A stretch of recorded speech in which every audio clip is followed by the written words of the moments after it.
they're living in safety hazards and all that, they're suffering. I have to stand for it because my community will give me the voice to go and present their concerns. So there is no way I will back off from at any level of government, whether it's like seen as a war or an individual effort or a cohesive efforts where all the trustees or all the boards in the district boards, they'll have to join the forces to be effective. The community can be effective from one ward, but to be effective to deal with the federal or provincial level or the city level to get this fair share, I think that every board, every trustee has to join and have the same thing. But you know, you're familiar with the expression, it's tough to get blood out of a stone, and obviously the Ontario government has a pretty good argument about deficit positioning and where they are now. Yeah, that's right. That's true. Quite a bit. And that's the argument that's going to come back. Well, you know, we just haven't got the buck. Sure, kids are important, but I guess they're saying in their priority list, kids aren't high enough. Well, I'm going to suggest a slightly different course of action. I don't know that it has to be a full-on war, because what we know, and this is getting to my passion around hubs, we know that's not a new idea. They talked about schools being hubs of community for decades. It was in the Hall-Dennis report in the 60s. So. But it's becoming more and more apparent that other jurisdictions, United States, Europe, Australia, they've moved in that direction where, and the government knows this. They know that we have to figure out a way to wrap services around kids and support them. And so they're very open to that idea. And I think that we can suggest that one of the ways they can begin to, instead of just topping up the funding formula, which is going to be a political nightmare for them. I think we can offer up a different type of solution where, yeah, they're going to have to change policies, they're going to have to coordinate ministries, but if we start to integrate services into public buildings, use that public space that's already paid for, that means, say, children's mental health agencies are not paying rent in corporate space, that money flows back into the system. There are very creative ways to begin to rebuild a system that would serve kids better, would be more cost effective, and it would get at changing how we distribute money throughout children and youth sectors. There would be more money for other specified purposes. Absolutely, because we'd maybe you could repurpose whittle away a bit at the maintenance backlog. Exactly. And I think the government is eager to do something like that. Because maybe the funding formula is such scorched earth now. Exactly. In political terms, there has to be another door to go through. You have to give them a graceful exit. I know that. Why do you have to do that?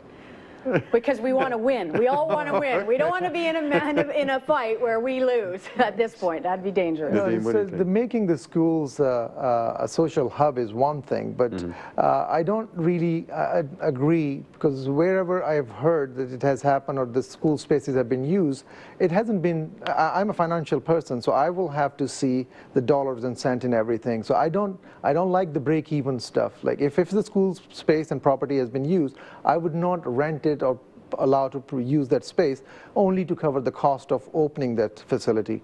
I would like to have some margin on that. So Kathy's idea of this saying that, okay, the money which those charities or something else will save, will fund, why not go one step further and start making money, and then these buildings are available after hours, after school. So why leave them, or rent them for just to cover the costs? So is that what you're saying? It would be a break even? That's as good as it would ever get? No, necessarily? No. I'm talking about a coordinated service delivery, which is, like I said, it's being done in other jurisdictions. So what happens at the highest level, ministries, it's happened in Saskatchewan. The ministries all agree that instead of, delivering on literacy and numeracy and then this piece and this piece, they figure out, what do we want for our children as a whole? How do we want them to be wholly well functioning citizens? And what are all our mandates, and how do we make them work together effectively? And so then we say, okay, well, let's take the mental health dollars that are being paid out in being wasted on rent, and that flows into buildings, and then that becomes, it's not a break even. It means the money is now being used not for in other places that it's ineffective, it's being used for programming. And where we can make additional revenue through community groups. The Y is leasing our Yeah, the pools so-called now. community hub idea. Yeah. So where the Y, you know, so we lease to other ministry sectors, but we also lease to places like the Y and the United Way or United Way agencies, and they come in and they use our space, and that is very much income. Okay, so, but basically, and I think Nadim's point is well taken, that doesn't bring a whole heck of a lot of extra money into the system, so you still have... No, it would. It would. Well, how much? Well, I'll bring speak in? again about the children's mental health sector. I mean, every agency gets dollars that are capital repair dollars and maintenance dollars. So you're suddenly getting public dollars that you didn't have otherwise coming into your buildings to help pay for them. Those are significant amounts of money.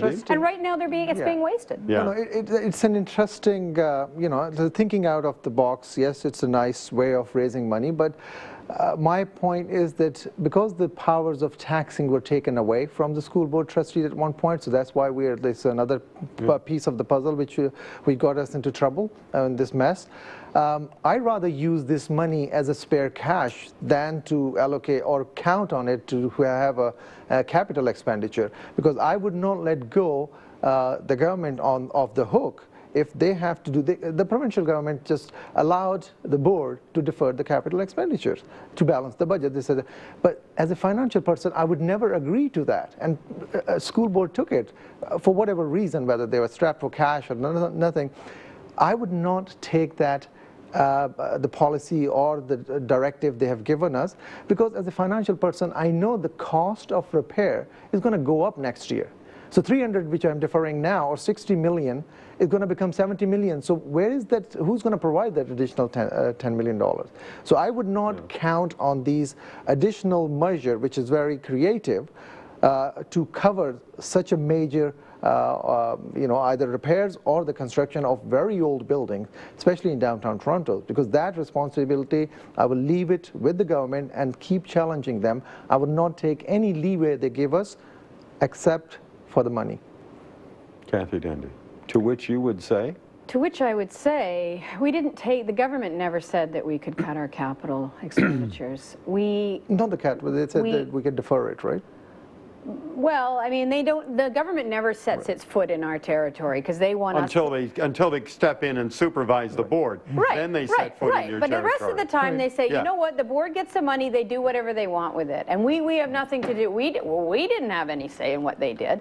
So our board, we deferred capital repair very reluctantly. I ran the Toronto Parent Network. We put crumbling schools on the map. We filmed them, we rated them, we put that on the map. Nobody knows about friable asbestos and vermin and toxic waste better than I do.